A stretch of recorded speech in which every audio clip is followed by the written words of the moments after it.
What do you do if your 18-month-old is not yet talking? Today, I'm going to cover 5 action steps you can take today or recommend others take to get things moving in the right direction. So you might have an older child with autism, or you may be a professional who works with older kids. So you might be thinking, why do I need this episode? Because chances are really high if you live or work with even an older child with autism, you're going to get a lot of questions, or you're going to have concerns about your niece or the next door neighbor or potentially a sibling. So I think it's important that we all dive in and learn the 5 steps you can take when you notice that there are speech delays.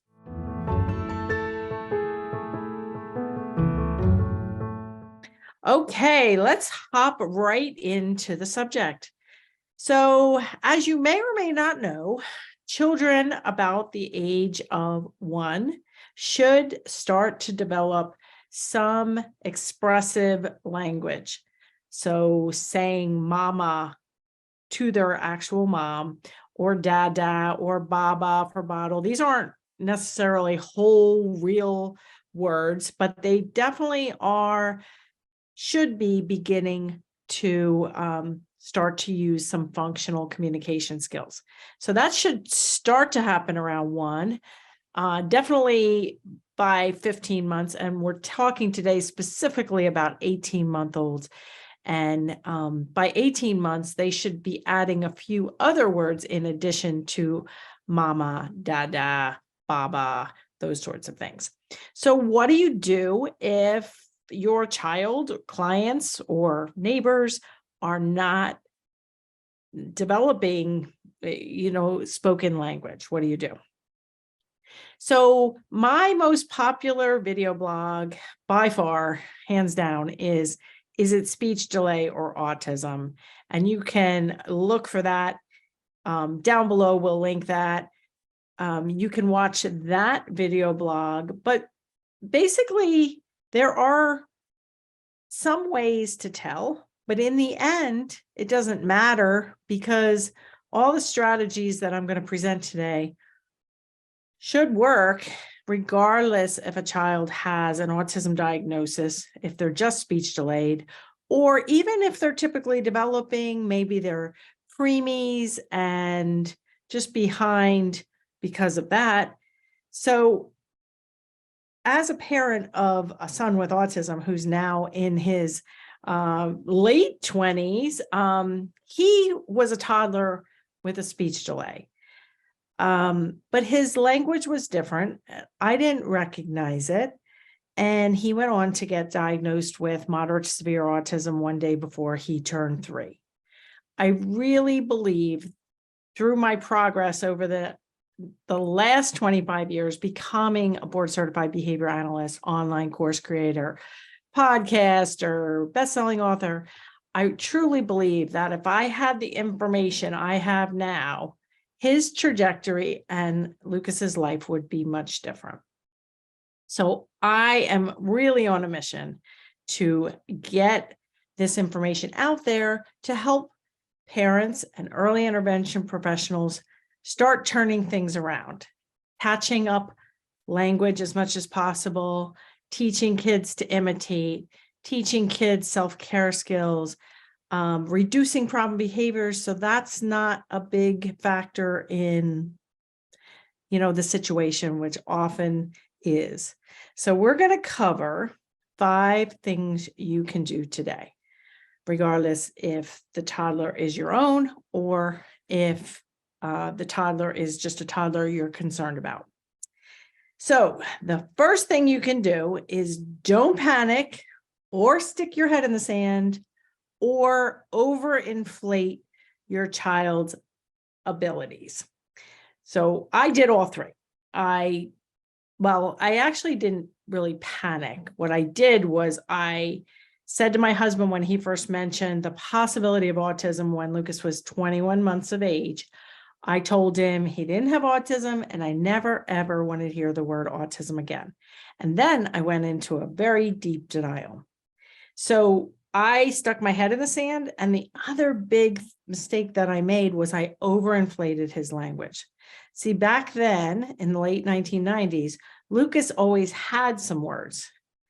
He started subtly losing some words, or we didn't hear them for months on end.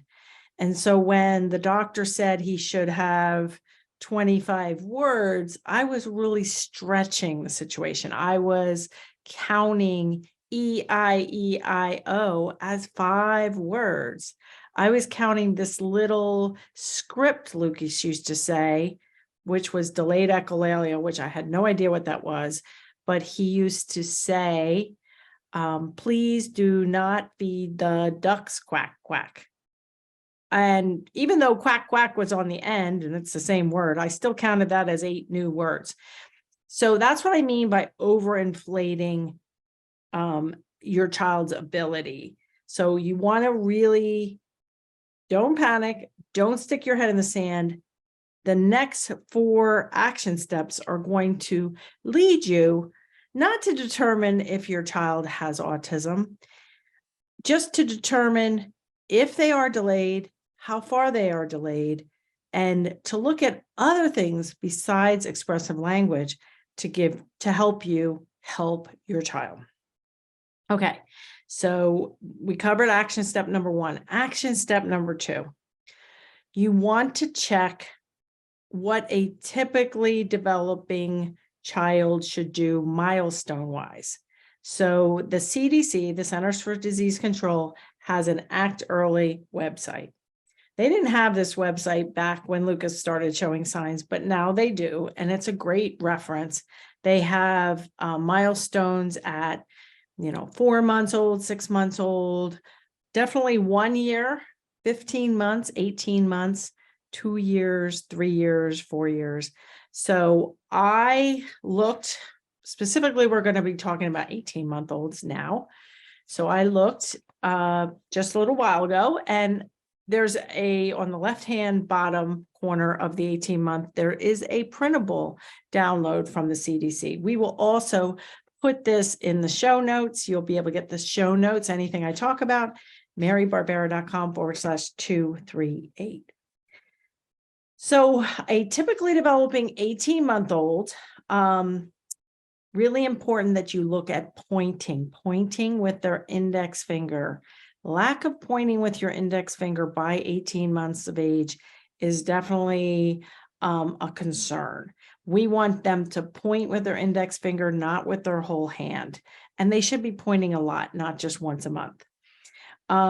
You also, for the 18-month-old milestones, this is in the social emotional milestone area, we want to have the child cooperate with looking through a couple pages in a book. We want them to help you get their code on, help you not be fighting you for self-care tasks or looking at books. And that's where my background as a behavior analyst now for over 20 years really comes in handy, because a lot of kids with speech delays and early signs of autism also develop problem behaviors if we don't learn the great techniques, positive, child-friendly techniques that I'm going to discuss. Also, in 18-month-old milestones, as I said earlier, they should have at least 3 or more words in addition to mama and dada. That's expressive language. They should also be following one-step directions without gestures. So give it to me without reaching your hand out, get your shoes, begin to touch body parts, those kind of things without a visual model. Imitation is also huge with 18-month-olds. 18-month-olds should imitate, and they should also imitate you doing chores, like getting their own little pretend broom to sweep and playing with toys in a simple way, like pushing a toy car, and not just lining things up or playing repetitively. And finally, in the physical movement category of 18-month milestones, they should be walking without holding on to anything. They should be drinking from an open cup with your assistance. trying to use a spoon and feeding themselves with their fingers. So you notice that only one of the things I just mentioned had anything to do with expressive language or talking. So really, when kids are little, and I say this in my most popular blog, Is It Speech Delay or Autism? I say one of the big things to look for with an 18-month-old is whether they are pointing with their index finger to request things and also to show you things like an airplane in the sky. If they are, that is a good sign. That means that it might be, quote unquote, just a speech delay. Okay, moving on to the third action step you can take. After you find out the milestones and then compare it realistically with what your toddler is doing and saying, then if you have a big discrepancy, I would urge you to learn some of the early signs of possible autism. So there is a thing called an MCHAT, Modified Checklist for Autism in Toddlers, and you can go to the show notes and find a video blog I did on the MCHAT, and your child's pediatrician should be doing the MCHAT. It's recommended by the American Academy of Pediatrics. They should be doing the MCHAT at the 18-month-old well child checkup, as well as the 2-year-old well child checkup. But you can do it for free on your own, either by following the link in my show notes or by searching MCHAT checklist. Also, to find out some of the signs of autism, my newest book, Turn Autism Around, an action guide for parents of young children with early signs of autism, chapter 2 is that includes possible signs of autism. Now, I know many children who had some of these signs, turned out just to be a speech delay, turned out to be early signs of maybe ADHD in some cases, turned out to be giftedness in some cases. So getting back to action step number 1, don't panic. So some of the signs, there are 10 signs in chapter 2 of Turn Autism Around. Lack of pointing, which we already went over, speech and language delays. And so don't just think about talking, think about understanding, following directions, really important. Not responding to name, excessive tantrums, which you won't see many places, but there's that cooperation, joint attention, delayed play and social skills is definitely a possible sign of autism. Repetitive behaviors like lining things up, or even a hyper focus on letters and numbers, which is called hyperlexia, which I also have a video blog and podcast on. Insistence on sameness could be a concern, like wanting to wear the same thing over and over, wanting the same bowl, wanting the same cup, and not just wanting it, insisting on going the same way to the playground. Some of this, though, toddlers get into routines and they like it. So it is a gray area. None of these signs on its own means autism or not autism. Another possible sign is having excessive sensory issues. Also motor delays, failure to walk on time, and toe walking goes under motor delays. And the final possible sign of autism in chapter 2 is failure to imitate, which typically developing kids learn language and all kinds of skills through imitation. So that is important. So the third action step is to learn the possible signs of autism. The fourth thing you can do today, if your 18-month-old or really any child is delayed, is you can do my brand new free digital assessment. It takes 10 minutes, over 20,000, mostly parents of toddlers, but there's also parents of older children, as well as professionals, have taken this 10-minute assessment. After you get the 10 minutes assessment done, you will get scores in 3 areas: self-care, language and learning, and problem behaviors. And then you can take those scores to learn what to do. And the fifth and final action step you can take today is kind of learning more. Consider calling your child's pediatrician, consider calling early intervention in. I used to say do that automatically, but sometimes if you have a parent who is willing and able to learn, to assess, to implement things, that parent then can make sure you're going to the right people for the right child-friendly practices. So consider calling your child's pediatrician, early intervention. Consider reading Turn Autism Around, an action guide for parents of young children with early signs of autism, or consider joining my online toddler preschooler course, where half the parents who introduce themselves do not have a diagnosis for their child. It's the same child-friendly techniques, step-by-step laid out.